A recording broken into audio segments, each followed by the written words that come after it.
right, well, thank you and welcome for joining our June meeting. Today we'll have Daedra Surowiec, who is the founder of Styrofoam, who has spent 11 years reducing plastic straw waste and helping make our world a better place. Is going to talk to us about the problems with plastic. We'll then jump in and give some EcoHV updates and talk through, we have some discussion things we'd like to talk through today, but then also share some plans for moving forward. So with that, I will hand it over to Daedra. So for those of you who don't know me, like Tiffany introduced, my name is Daedra Surowiec, and I have been the artist and founder of Styrofoam. I've been working on that position for 11 years. And over the course of those years, I've gained a lot of knowledge on the single-use plastics that are just taking over our planet. And that's why we make glass drinking straws, is to get rid of that single-use plastic that is always around with plastic straws. So it's a big passion of mine, and that's why I started my business, because it really feeds into my artistic love for art and functional art, and also a way to stop so much single-use plastics in the world. So my presentation is the problem with plastic. And so I'm going to go through a few little slides here. This is one that I think we had shared on our social media pages, but it's interesting. It says, this piece of plastic trash was recently found on the beach. It was thrown away in 1976, and you can actually see the date on the Yoplait container. And this is why plastic is a problem, because it literally never goes away. It's been floating around the ocean or on the beach, wherever it was, and it didn't decompose in that amount of time. And I don't even know what date this picture was found. So it could have been recently, could have been a few years ago. Where the topics I'm going to go over is the bad news, the overproduction of plastic and its impact, wildlife impact, the effect of plastic on your health, and then we're going to go with some good news, who's making a switch and everyday solutions that we can make so we don't feel helpless and overwhelmed with all of these stats, which can be very, very, very overwhelming. So the bad news, common non-recycled single-use plastic items, and this I'm going through is just a small gathering of them. Like, I'm not even going over beauty care products and things like that. There's a ton of other stuff out there. So 500 million single-use plastic straws are used and thrown away daily in the US alone. Starbucks uses 2 billion plastic straws and 6 million cups in 1 year. McDonald's distributes 95 million plastic straws every day in the US. Plastic straws cannot be recycled, actually, because they fall through all of the machinery at the recycling facilities. So while you may throw it in there, it's not actually getting recycled. So every plastic straw that's ever been used is still on the planet. And a large percentage of plastic to-go cups are not being recycled either, because they are a convenience item that never make it home to be recycled to the recycle bin, or the store they are purchased at do not provide a recycling canister. And actually, a lot of the paper coffee cups can't be recycled because they have a plastic lining in them that also jams up the machinery at a recycling facility. And then plastic dining ware is another thing. It's a convenience item. People don't take it home. If you're using a fork, a spoon, or knife, or spork, whatever, it never gets recycled because people don't take it home to recycle it.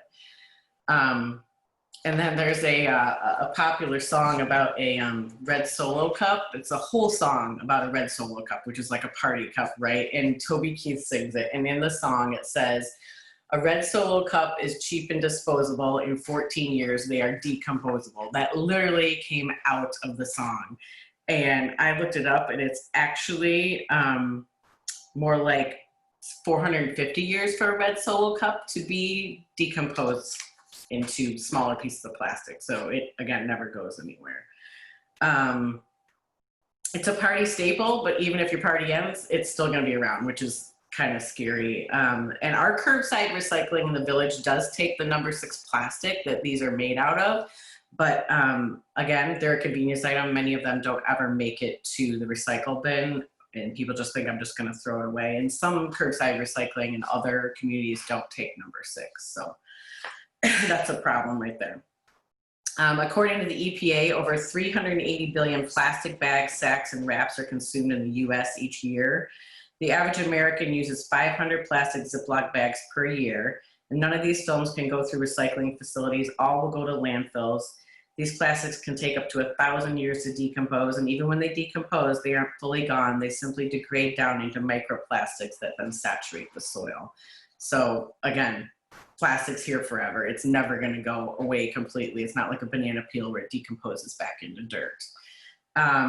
More than 60 million plastic bottles end up in landfills or incinerators every day in the US, and that totals about 22 billion in 1 year.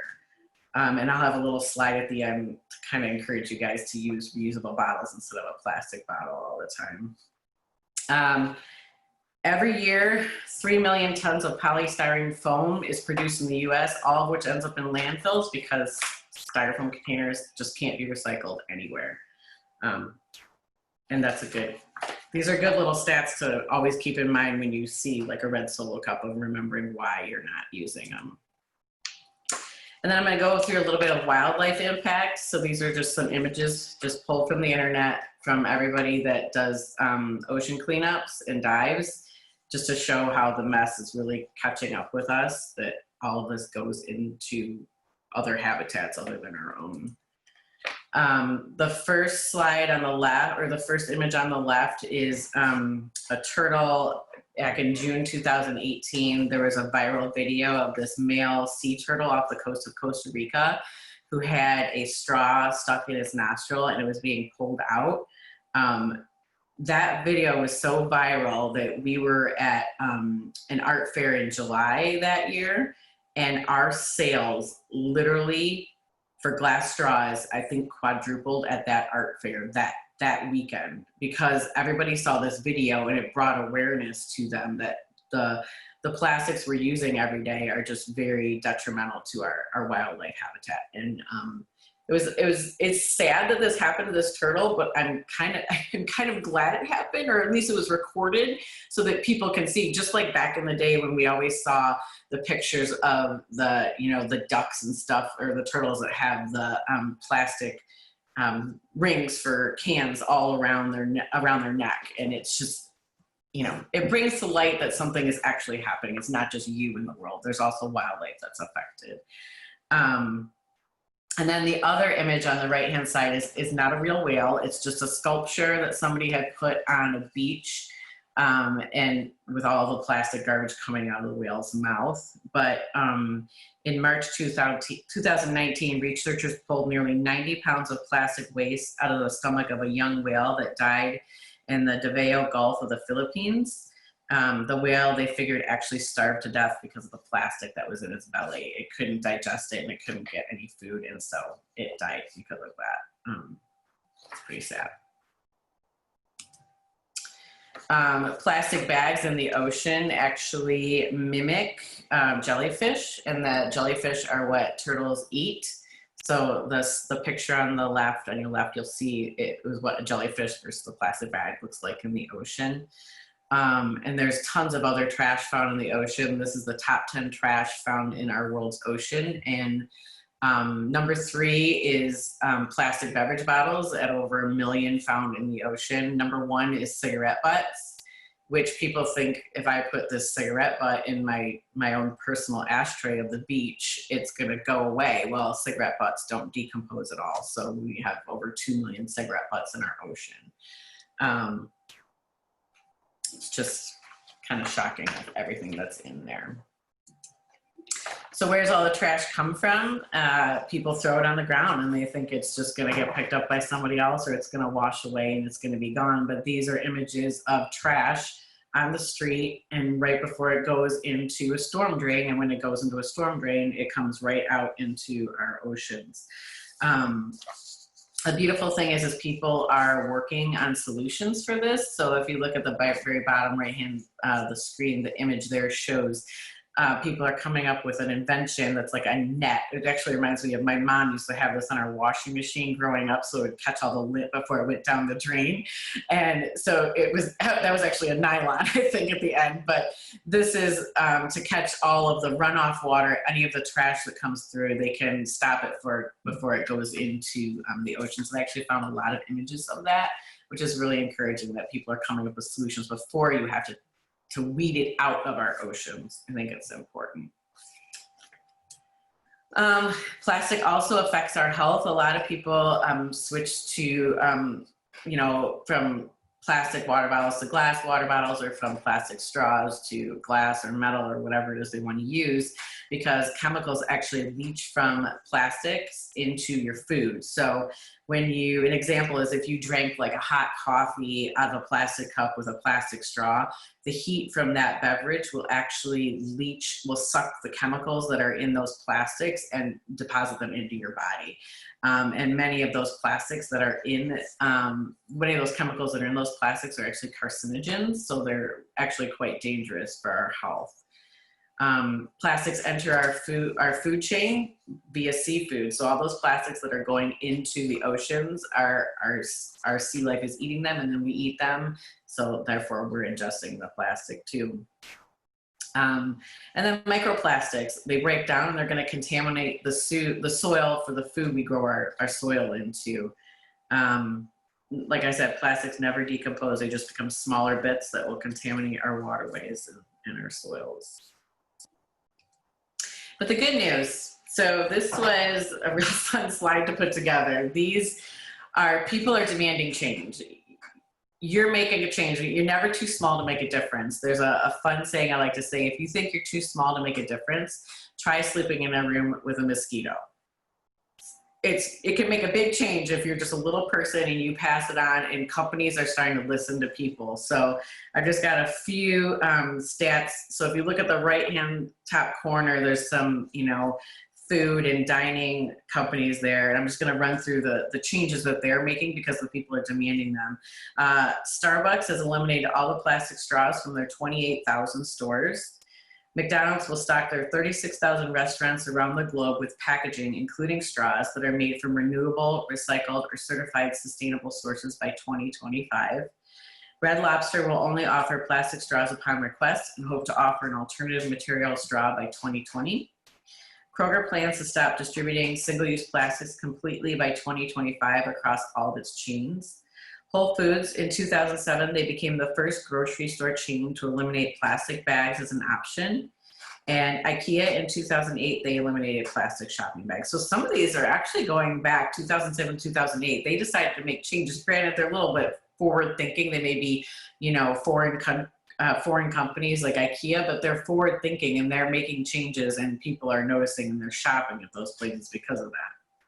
And then on the top left, I've got all of our travel, companies in travel and entertainment. Norwegian Cruise Lines has stopped using plastic straws on all of their cruise ships.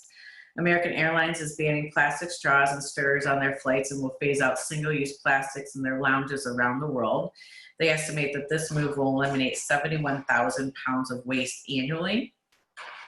United Airlines has banned plastic straws and cocktail stirrers on their flights and will now be offering a biodegradable bamboo straw option.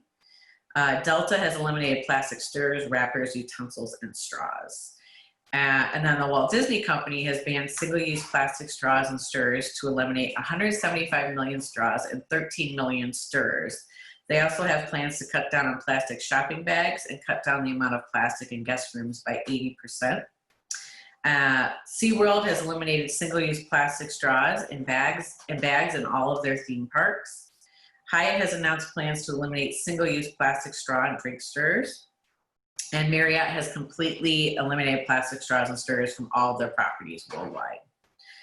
And then the last section is our beverages and food companies.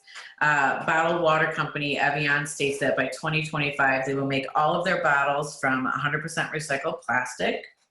Carlsberg, the Danish brewer, will be the first brewer to ditch the plastic rings that hold a six-pack together. Instead, they'll use a recyclable glue, which I've actually seen that for a while. They've been doing that.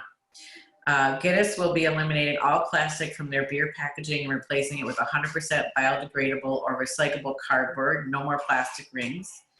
Nestle has eliminated all plastic straws in its products, and by 2025, they have pledged to make 100% of all its products packaging recycled or reusable. Cliff Bar went all the way back in 2001. They made the switch to recycled paper wrappers, and they no longer shrink wrap their boxes in plastic. And then Sodexo is a food service company that provides cafeteria-style meals. They're eliminating plastic bags and stirrers and offering straws only upon request to eliminate 245 million single-use items at their locations. And by 2025, they plan to get rid of polystyrene foam. So, and there's a lot of forward-thinking restaurants that if you go to them sometimes, and I've noticed that there's one in Ann Arbor where if you bring your own container, they'll actually give you a discount. Like if you get a doggy bag, you need a doggy bag container, they'll give you a discount for next time you come in and dine with them, which I think is really nice that they reward their customers that way. So some everyday solutions to eliminate single-use plastics from your life, just to encourage us of some things to do, which I encourage you guys, we're gonna be promoting Plastic Free July next month, and I encourage you to just take on one of these because it can seem overwhelming to do a whole bunch of different things, but if you just take on one and try it, before you know it, it'll become a habit, and I think it's really encouraging to just try something new and get out of your comfort zone a little bit. Some options, obviously, I suggest using a reusable straw. You can use whatever kind you like, or just choose to, refuse a straw when you're out and make your statement known that way. If you don't have to have one, don't have one. But there's lots of options. There's glass, which is obviously the best. I mean, whatever. There's metal, there's bamboo, there's pasta even. There's tons of different options out there. You don't just have to have a paper or plastic straw. When serving groups, large crowds at home, try investing in real plates. You may spend more up front, but you'll save money over time and just have to do a few dishes to make up for it. I had a thought, like, there's always somebody at a party who's saying, how can I help? How can I help? Well, you're gonna be the dishwasher. That's your job, you're the dishwasher. Congratulations. Let me get you some gloves. And they don't have to be expensive. I actually, instead of using like a solo cup, I'll get mason jars. Mason jars are cheap, they're easy, they're very durable, they're great for kids. Melamine plates and bowls are actually really easy. I found a bunch on clearance. You could probably find them at, resale shops, but they're lightweight, they're unbreakable, they work really well. You can go to your local thrift store to look for plates and silverware. I actually bought 15 real forks for $5 at the Salvation Army for my birthday party. And I don't know if anybody's ever enjoyed a meal with a plastic fork, to be honest with you. I never have. So I think it's kind of like drinking out of a styrofoam cup versus a glass. It just tastes a little bit better to have real, you feel a little classier, I guess, with a real fork. Bring a water bottle with you on the go. You'll likely actually start drinking more water too, because instead of having to look for the water and remember to get the water bottle, you already have it with you, so you're likely to drink more water, so therefore you're going to feel better and probably a little healthier too. Bring your own shopping bags to the grocery store. Larger bags actually hold more, and it's going to save you trips to the store. So, from the store to the car, from your car into your house with the stuff. And I know it's difficult right now because they don't let you use reusable shopping bags when you go through the checkout, but a lot of stores have a self-checkout scanning option as you go through, and I find that it's easy and fast, and I can use my bag still. And it's people who make the biggest differences are the ones that do the little things consistently. It's very difficult to be zero waste.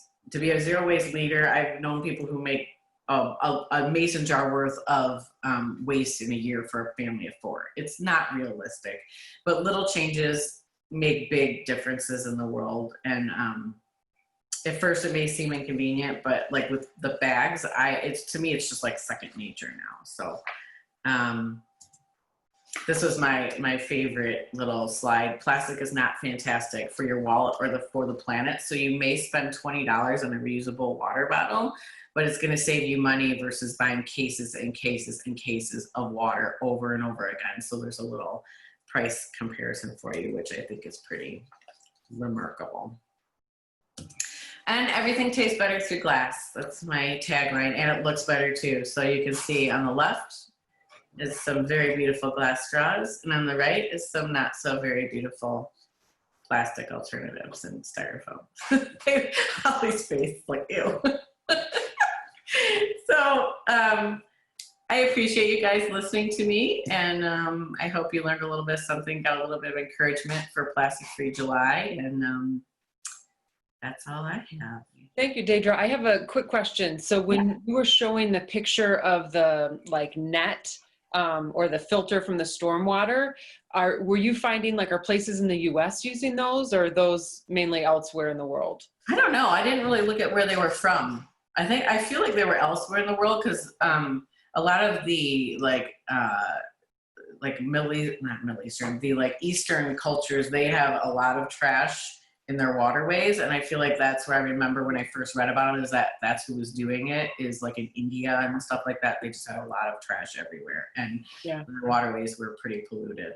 I feel like that's where I first saw it, but I don't know where I grabbed that one from. Okay, and it's awesome. It seems like such an easy, simple thing to do, but I've never seen one personally. So yeah, if you Google it, you'll actually find quite a few images online. It's pretty cool to see that. It did remind me, I have that on my water thing and out of my washing machine now, because I get so much silt and stuff. Yeah. My plumber said, so I figure, well, maybe it's catching a little micro something. To hear all those numbers again just reminds you, okay, that is worth, well, none of us probably think it's inconvenient anymore, but still, it just reminds you. Yeah, it's worth it to know, people don't realize, you're not the only person on the planet, people, the little tagline is, you're what difference can I make, said 8 billion people, if everybody thought that way, nothing's going to change. If we all take little steps, we make big changes, and you pass it on to other people, you pass it on to the younger generations, and it does make a big difference to do little changes. And like you said with the bags, it's creating new habits and getting used to having them with you and leaving them in the car so they are with you. And then you just, when something like this hits, you're then finding ways how can I still use my bags, because I'm not going to go the plastic route. Just behavior changes little by little. Yep, absolutely. Good deal. All right. Well, thank you. If you guys do think of any questions, we can definitely address those at the end of the meeting as well.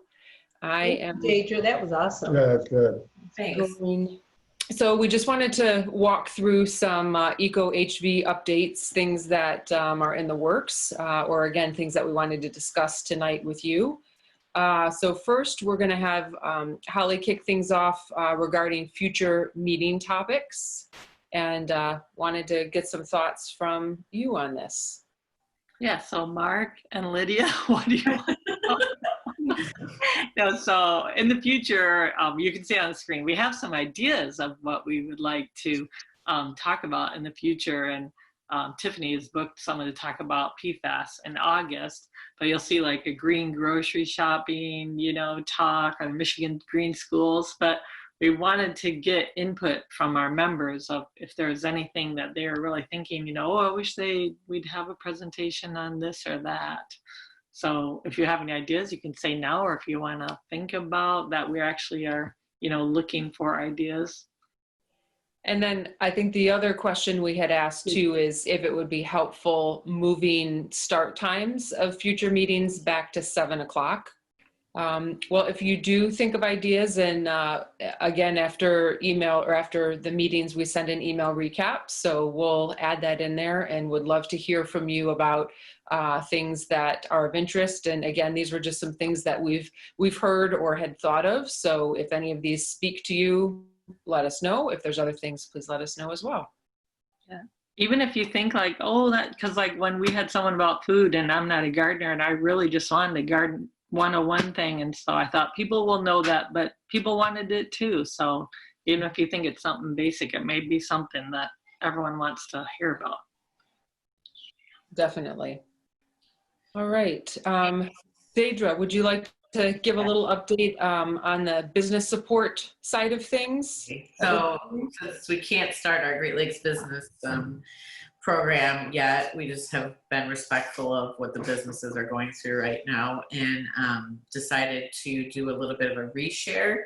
A local photographer named Nicole Rawl was doing a series, probably started a few weeks ago, where she'd highlight different businesses in the area, anywhere from South Lyon all the way up to Highland, and kind of showing the faces behind the business. And we thought it was really important to show that and reshare her posts. So we're doing that on our Instagram page as well as Facebook. And you know, like Golgi Farms is one of the farmers from the farmers market on the left there.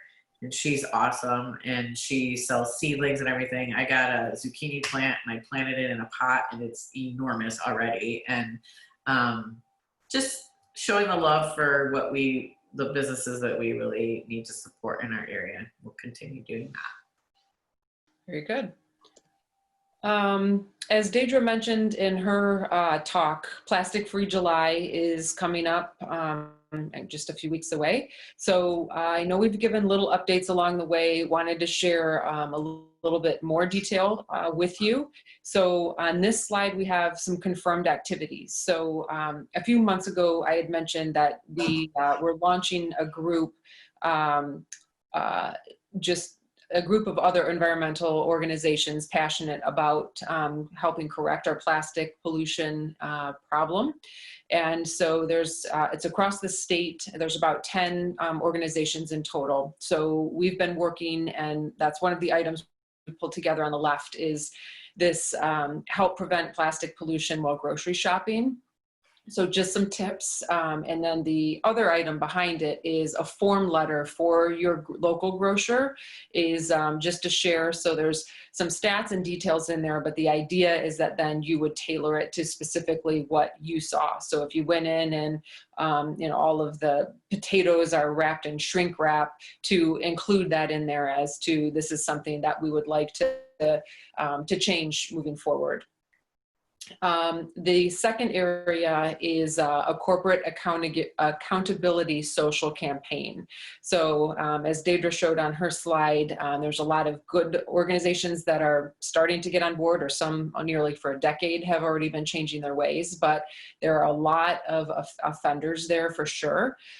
So this was actually a Greenpeace campaign out of Canada recently that was well received, and we wanted to share it here. So when you're out and about, whether you're doing a cleanup or just walking and see something on a trail or on the beach, so what they want you to do is to take a picture of it, publish it on social media, and use the hashtag #IsThisYours, and then tag the brand. So this helps start getting the Coca-Colas of the world and a lot of these large companies that really kind of see it as the end user, and it's their responsibility to take care of it.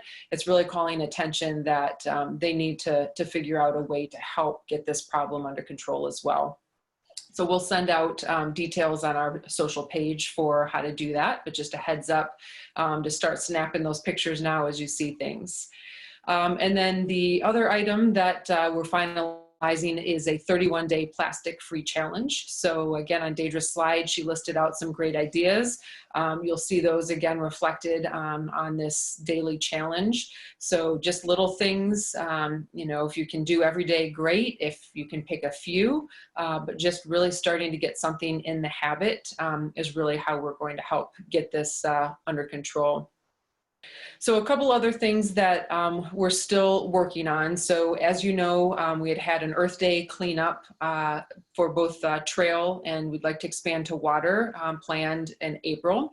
So we're working with the village to see if that would be something we can redo, and we'll keep you posted on a date for that. But please don't feel you have to have something organized or formal to go ahead and do this throughout the month of July. And then a second piece of that is if you are going to do a trash pickup, is to add on a trash audit. So this is very similar to the social media piece, where you kind of start tracking and seeing which brands are the biggest offenders that you're seeing out in nature. And you kind of tally those, and then again, help share it on social and share it back with us. So we'll keep you posted on the cleanup. The other thing that we're expanding or exploring is a possible virtual showing of the story of plastic. And I know we talked a little bit about this at last month's meeting. So it's a great video, so more to come on that. And if we're able to get a virtual showing for you guys to see.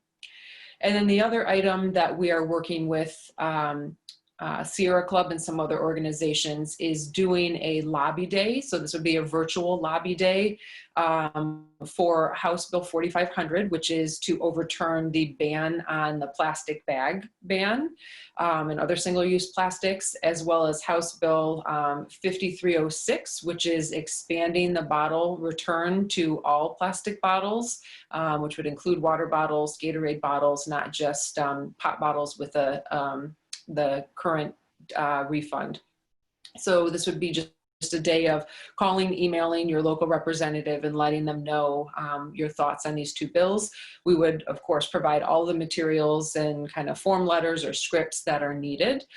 So more to come on that, but we're hoping that we can pull that together as well. So those are the main things we have. Again, if you have other ideas or you're aware of other things going on in the area, let us know. One thing I did not mention, but we will add to our website and social as these different events happen is, again, I mentioned that it's a statewide organizations from across the state. So people have a lot of different things going on, but since so many of these are virtual, it might be of, an interest to join in. So we'll have a link to that master calendar of activities. And again, if you're aware of other things happening that you don't see listed, please let us know. We'd be happy to add them. All right, and then one of the other plastics, Styrofoam Drive. So Jeff, did you want to talk a little bit about this? Yeah, I was actually able to take the styrofoam back today that I collected 3-4 months ago from everyone bringing it at Christmas time. So we're going to do another one in July. If everyone's getting carry out, you should have a lot of styrofoam containers, and I will take those into recycle limits then. And you could take batteries as well, right? Those, they're not taking them right now. Okay. I remember They're not taking any electronics. There's some things they're not doing right now. Gotcha. Okay, so great. Thank you, Jeff. So yes, everyone, make sure you have your clean and dry styrofoam and bring to our July meeting, which is Monday, July 15th. So we will be moving back in person. We'll have that meeting. It's Return of the Monarchs in Central Park in that main pavilion right there. And we do ask for everyone to please wear a mask, practice social distancing, and our hope is we're going to try to record it so that we can also share with you afterwards if you're unable to make it in person or not comfortable joining us in person just yet. So if anyone has any questions, comments, anything to add, would love to open it up at this time.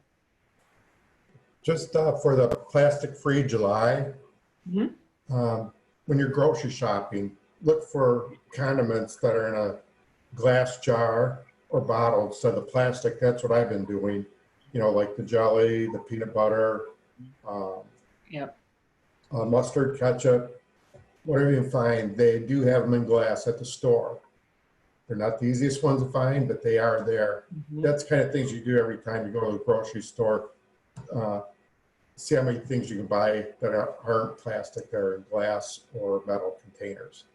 I was going to say, and that feedback is good to share as well. And I think either through that letter can be shared with the grocer of, I had a hard time finding stuff in non-plastic containers. And I know when you check out at Kroger, they usually ask, you know, did you find everything today? Or was there anything you weren't able to find? Is just constantly sharing that. Again, as Daedra mentioned in her presentation today, it is about one voice. And if everybody keeps kind of saying this, then collectively, that's how we make these changes, because our individual impact is great, but we really need to push it outside and to companies and larger businesses as well. Holly, were you going to say something? All I was going to say was, I don't usually shop in that little Milford grocery, you know, up on Commerce, but I don't know if it's because of COVID-19, but I had to run in there for something the other day, and I really noticed a lot of stuff wrapped in plastic on styrofoam, which Kroger doesn't do a lot of that I hadn't before. You know, like I was looking around, I'm like, oh, you guys always, you know, the kid didn't know, but didn't notice that before. So that's like to mention stuff like that too, because that's what I like about Kroger. I feel like Kroger does have stuff like tomatoes and things, but they don't do a lot of that wrapping 2 oranges and you know what I mean? So, yeah, it was interesting though. I just thought, was this for sanitary reasons all of a sudden, or? All right, anyone have anything else to share? Daedra. I shared plenty. What was that? I shared plenty. All right. Good deal. All right. Well, thank you everyone for joining us. We know there were a lot of other events happening in and around town tonight, and thank you for jumping in, and we look forward to seeing you in July. Thanks. Have a great night.